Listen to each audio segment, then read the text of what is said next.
Hello students. Dear students, today we are going to start Unit 3 of Plus 2 syllabus.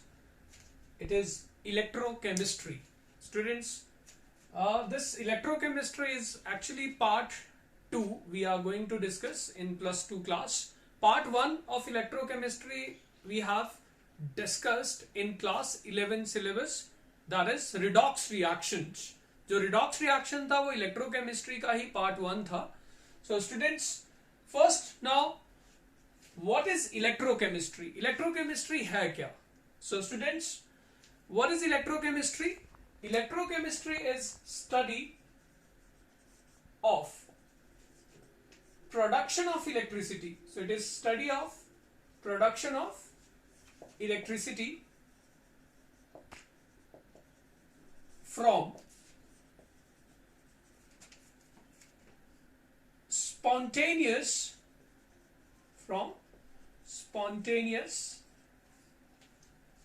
chemical reactions.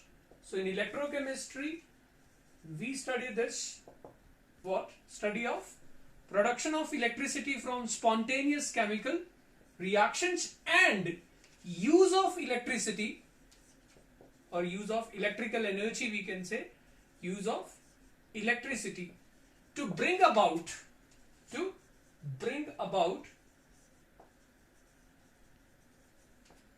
non-spontaneous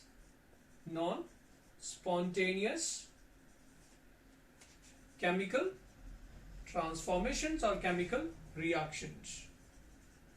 So that means students, in electrochemistry we establish a relationship between what? We establish a relationship between electrical energy and the chemical energy. ठीक है? Or vice versa. Because students, in electrochemistry we will study two types of phenomena. In one of the phenomena, what happens is that a spontaneous chemical reaction takes place and gives energy of that spontaneous chemical reaction is converted into electricity. So that means in first type of processes we discuss conversion of what? Chemical energy into what? Electrical energy. Now students, such processes occur in a device which is called galvanic cell, or voltaic cell. Whereas students, now in electrochemistry we also study this, that we use electricity to bring about non-spontaneous chemical reactions. That means in electrochemistry we also study what? Conversion of electrical energy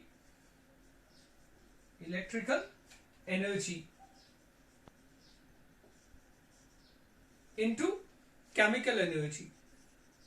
That is, we pass electricity through the molten or aqueous solutions of substances to bring about a chemical change. So we convert what? Electrical energy into chemical energy. Now such processes occur in a device which is called electrolytic cell, or we simply say it is called voltameter. So students, this is electrochemistry. Now students, this unit electrochemistry will be divided into two parts. In first part we will study about electrical conduction, where mainly we are going to study electrolytic conduction. So electrolytic conduction, or simply we say electrical conduction. And second part will be electrochemical processes.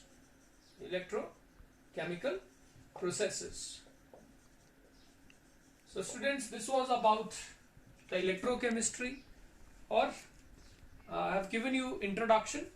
Now students, let's start with the first part, that is electrical conduction. So students, what is electrical conduction? Now, the ability of a substance to carry current is called electrical conduction. And students, in unit 1, that is solid state, we have learnt that on the basis of ability to carry current, substances can be divided into 3 types. The first type of substances on the basis of their ability to carry current are called conductors. Now students, what are conductors? Conductors are those substances which conduct electricity in their solid state, molten state or aqueous solutions. And students, let me tell you, these conductors are of 2 types. The first type of substances which conduct electricity are called metallic conductors or simply metals. Metallic conductors. Now students, metallic conductors are substances which conduct electricity in their solid state or liquid state. And students, here the conduction is due to the movement of electrons. So it is due to movement of free electrons. So we generally say it is due to movement of electrons. And students, when metals, they conduct electricity in their say solid state or liquid state, only electrons they move. And we know that electrons have negligible mass. So students, generally we say that during metallic conduction, transfer of matter does not take place. Transfer of matter does not take place because electrons have negligible mass. So transfer of matter does not take place. And students, one important thing about metallic conduction is that when metals conduct electricity, the chemical decomposition of the substance does not take place. That means there will be no chemical decomposition. There will be no chemical decomposition. Students, for example, say when current flows through say copper wires or aluminium wires, what happens is that chemically they remain unchanged. So we say no chemical decomposition of the substance takes place. Now, third important thing about nature of metals or metallic conductors is that the electrical conductivity of metallic conductors decreases with increase of temperature. So this is very important, that conductivity of metals decreases with increase of temperature. Students, अब ऐसा क्यों होता है वो आपको समझना होगा. Students, when we increase temperature or when we heat a metal, what happens is that in metal we have free electrons, but we have kernels also. We have kernels. At high temperature, these kernels, they start vibrating about their mean positions, and what happens is that under the influence of applied electric field, these kernels, they move in opposite directions. Means they move in a direction opposite to that of movement of electrons. That means they interfere with the electronic movements, and thus electrical conductivity of the metallic metallic substances, that is simply metals, it decreases. So this was about metallic conductors. Now students, the second type of conductors are electrolytic conductors. So second type we have electrolytic conductors. Now what are electrolytic conductors? Students, these are substances which conduct electricity in molten state or aqueous solutions. So the electrical conductivity of these substances is due to what? It is due to ions.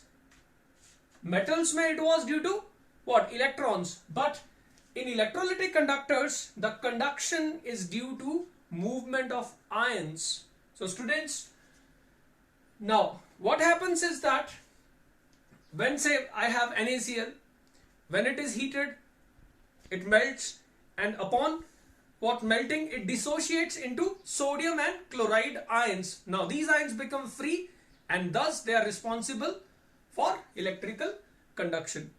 Now students, when say electricity is passed through such substances, what happens is that the cations and anions, they move towards their respective electrodes, that is cathode and anode, and are discharged there. That means during electrolytic conduction or electrolytic conductance, transfer of matter takes place. Transfer of matter takes place. And also students, what happens is that chemical decomposition also takes place. For example, when we pass say electricity through molten NaCl, what happens is that electrolyte hai ye students, the chemical decomposition takes place. We get sodium at cathode and chlorine is liberated at what?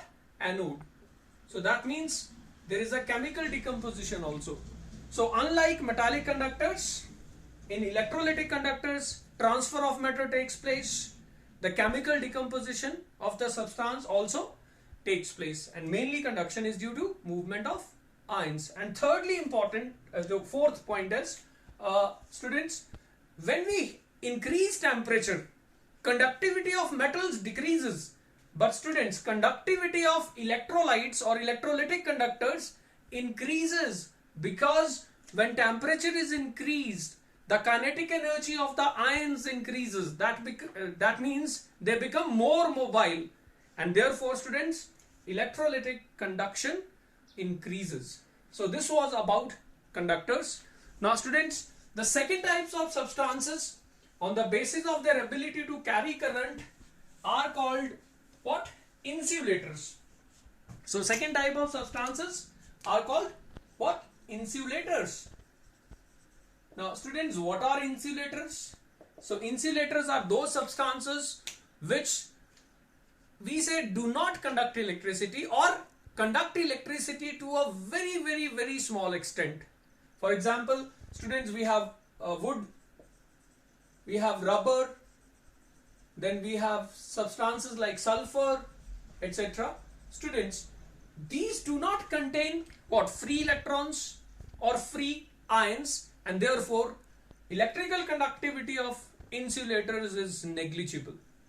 Now students, third type of substances on the basis of their ability to carry current are semiconductors.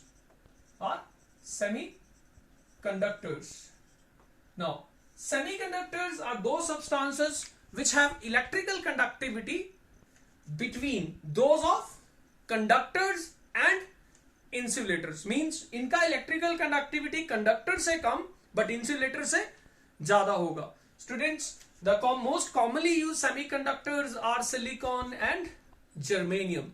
उनके बारे में हमने already unit 1, that is solid state में पढ़ा है. So student, this was about what? The types of substances on the basis of their ability to carry current. But students, in present section, we mainly focus on what? Electrolytic conduction. So next topic is electrolytic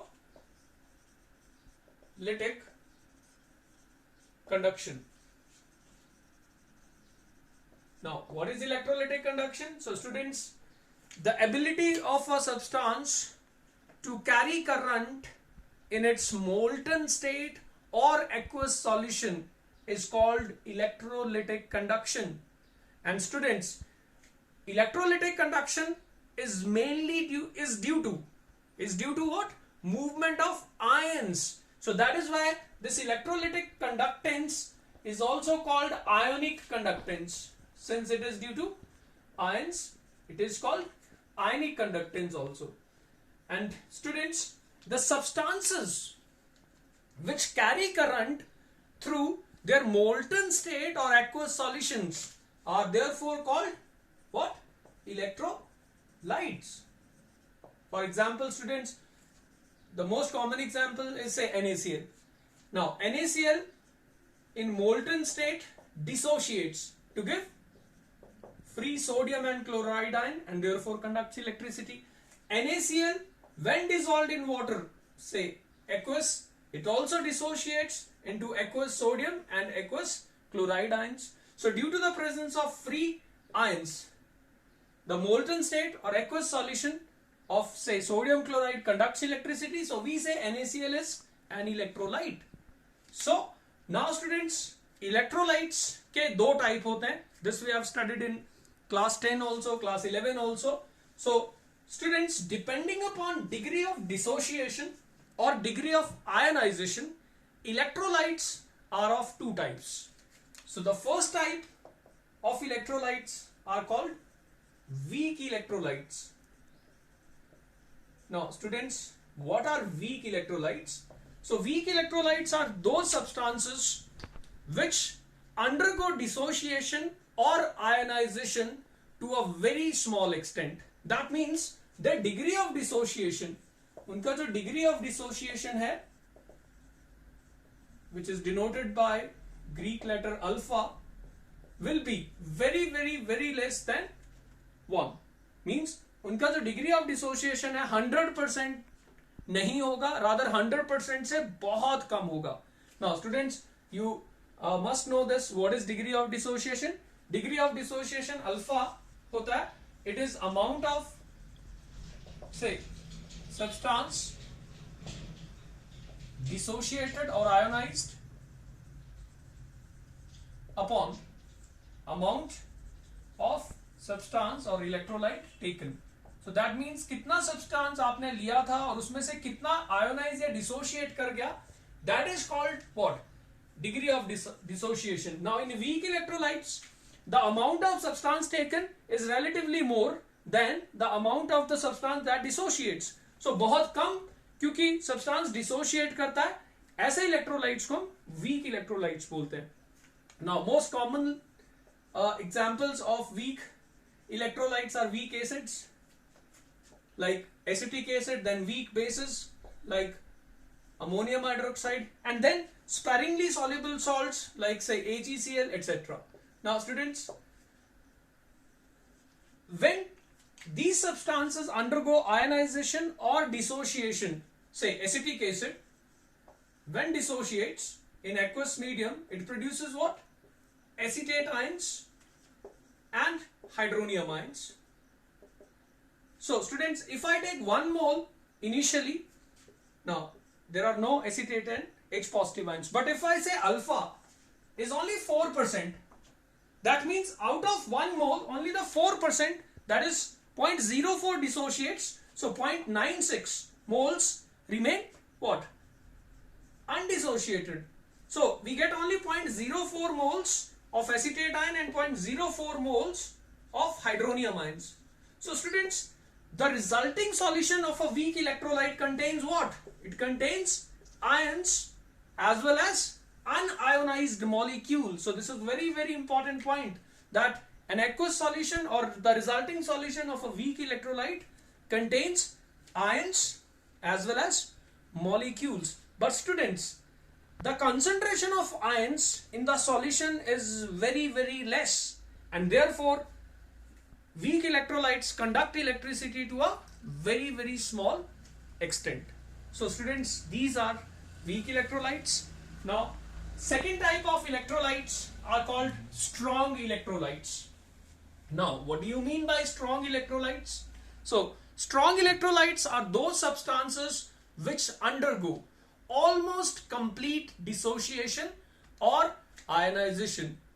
Examples we have, say sodium chloride, sodium nitrate, then we have potassium nitrate, then we have some compounds like HCl, H2SO4, then we have NaOH.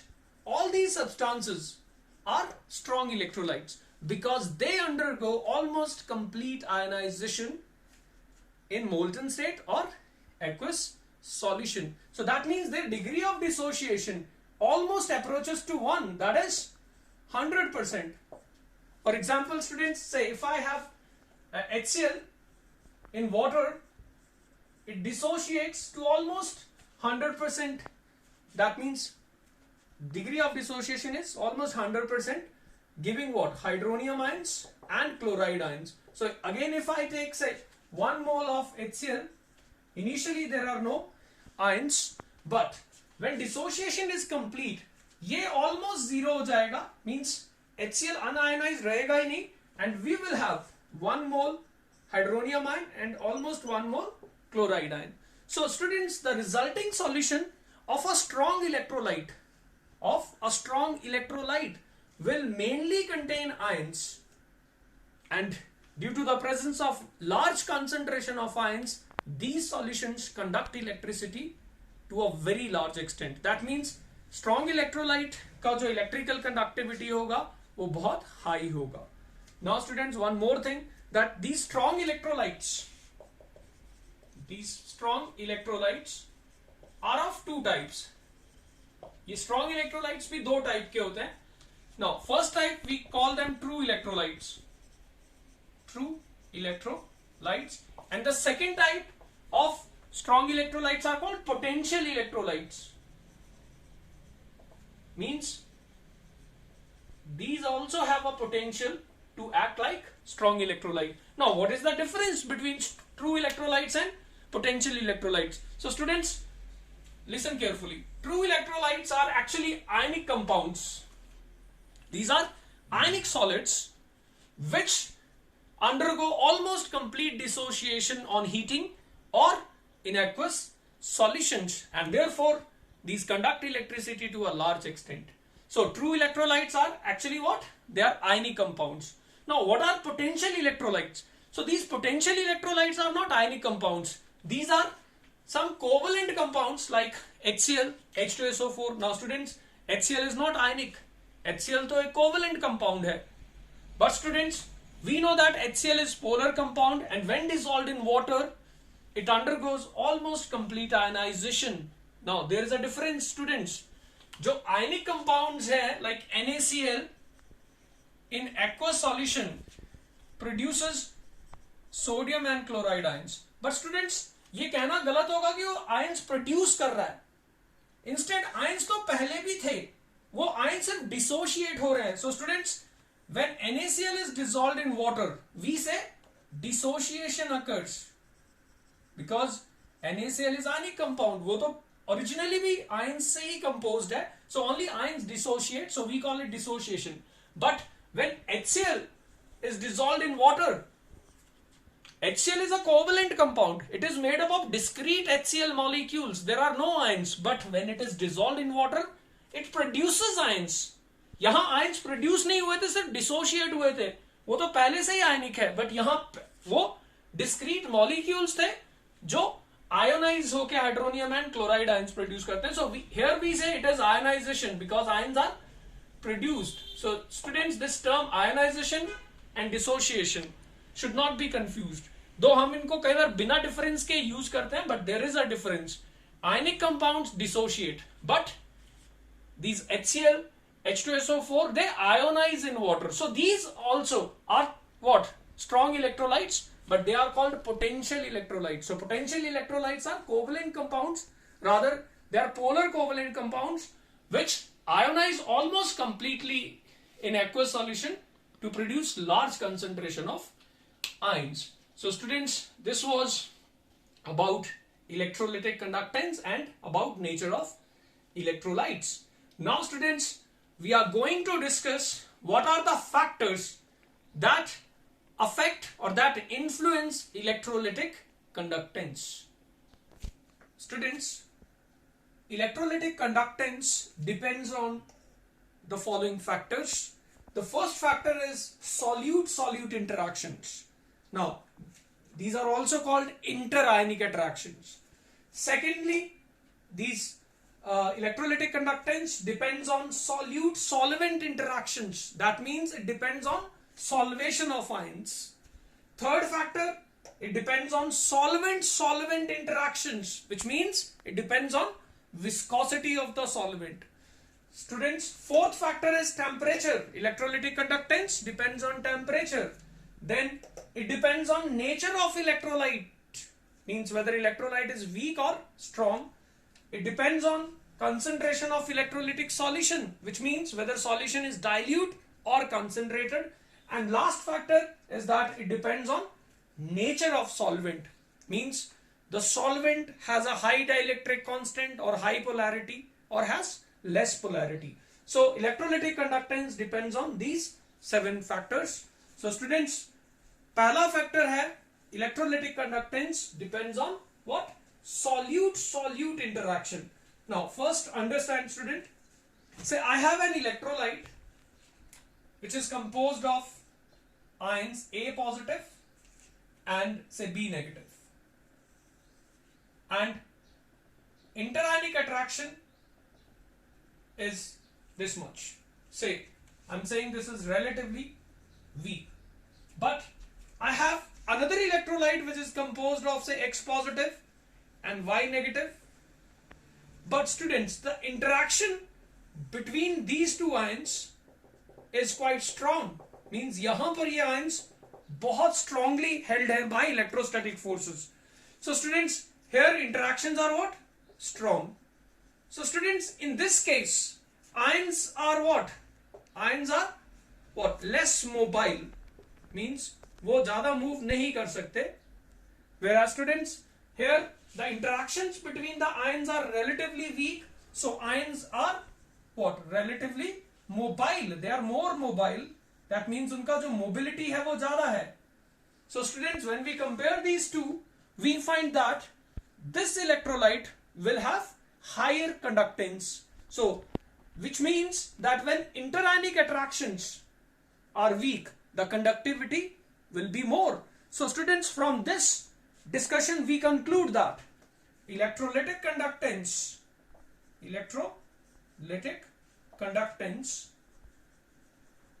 is what?